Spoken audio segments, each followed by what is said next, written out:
এই ট্যাক্সের সাথে রাষ্ট্রে অন্যান্য ট্যাক্সও থাকবে, তবে এটা হচ্ছে মূল ভিত্তি।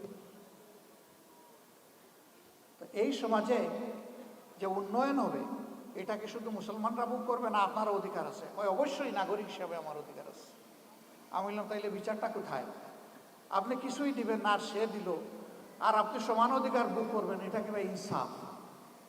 আপনি যেহেতু মুসলমান না, এই কারণেই আপনার কাছ থেকে ওই ট্যাক্সটা নেওয়া হচ্ছে, যেই ট্যাক্সটা মুসলমান হওয়ার কারণে দিচ্ছে। তবে একজন গরিবের উপর যেমন জাকাত নাই, একজন গরিব হিন্দু বৌদ্ধ খ্রিস্টানের উপরেও তেমন ট্যাক্স নাই। একজন গরিবকে যেমন রাষ্ট্র লুক আফটার করতে, প্রতিপালন করতে বাধ্য, সকল ধর্মের লোকদের জন্য এটা সরকার বাধ্য।